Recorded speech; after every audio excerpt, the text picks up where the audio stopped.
যারা স্বামীরা আছেন, আপনার স্ত্রী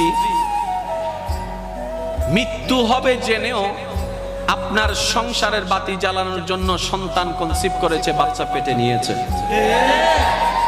এই রকম পরিস্থিতিতে একজন স্ত্রীর সবচাইতে বড় শক্তির নাম হচ্ছে তার স্বামী।